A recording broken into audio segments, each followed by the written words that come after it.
Hey, this is Squaff, and you're watching my tutorial on how to sprite using a model. How to sprite using a model. Anyways, so I took Alex from River City Ransom, like I said before. You start out with his idle animation. That's just him standing, and you put it on an empty canvas that you want to use as your sprite sheet. First thing you need to do is study the picture that you're going to be basing your character off of. For mine, I was using Mario from the movie Super Mario Brothers.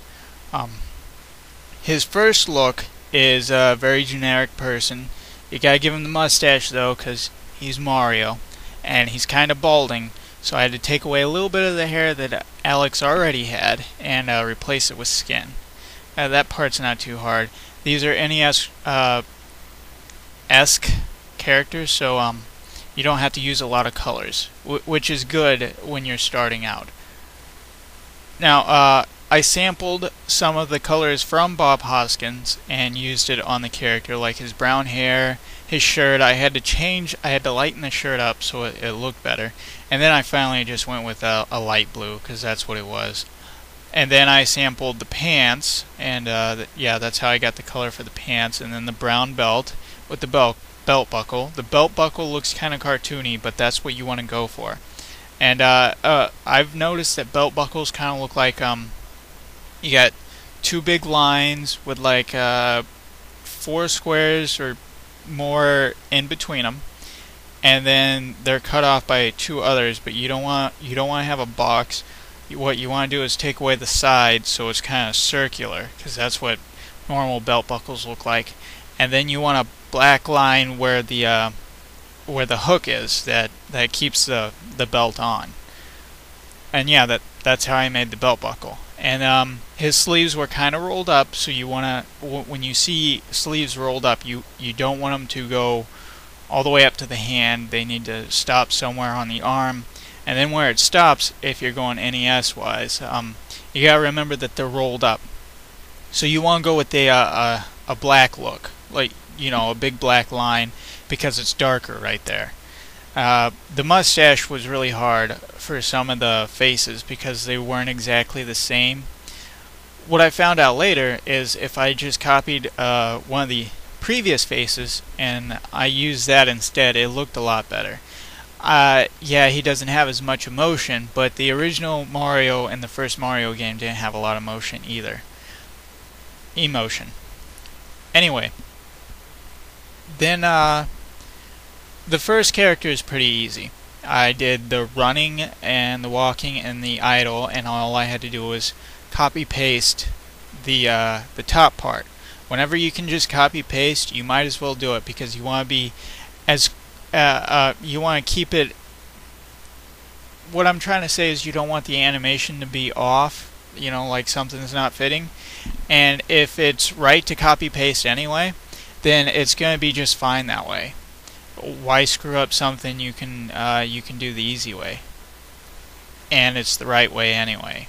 So, and then I had to do the jumping for the first Mario, Mario. That one was pretty simple. He just needed to jump up in the air. I took away the feet, you know, kind of to say it's behind him, like his feet are behind him. And yeah, and then I did all the flag things afterwards, like them grabbing onto the flags for victory. Okay, other things I want to talk about. The first boots were round, like on Bob Hoskins are round. So you had to make them look roundish in the thing, and Alex is wearing flat shoes. So I just brought it up by 1 pixel. It's kind of square, but it from far away it looks round. And then for the jump boots, they had like little jets on the back. So you gotta remember to add those kind of stuff, but you only add the jets that you can see from that angle. And you gotta remember your angles. The feet are at a profile angle, while the rest of the body is at a more facing towards you, but still kind of to the side. You gotta remember that too. And the hat, as well, is kind of facing you, but kind of to the side. You don't want to draw that profile either. Although there are some where I had to draw a profile for the last one where he was throwing the bombs. And for the throwing the bombs, I put all those running and walking and jumping animations for a reason.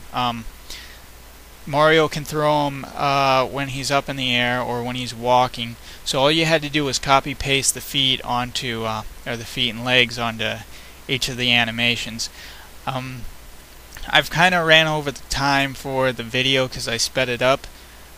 I hope you enjoyed this really quick trip into how animation works, or not animation, but spriting.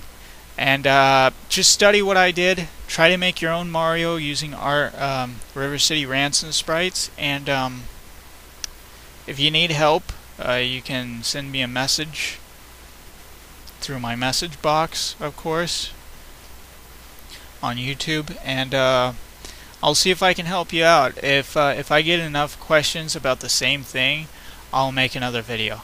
I just want to remind everybody, I am not a professional. I am an amateur. Whatever you learn from this, if you're trying to get into professional sprite work, you should really read a book about it. Although I don't see why you're just not going one step ahead if you're going to do that and go straight to 3D models. But whatever, if you're trying to get into sprite work, there's books on it, how to make your own and all that stuff. Go get a book or watch other YouTube videos of people who do it better than me. Anyway, so it's been Secret Squaff. Hope you learned something, and have a nice day.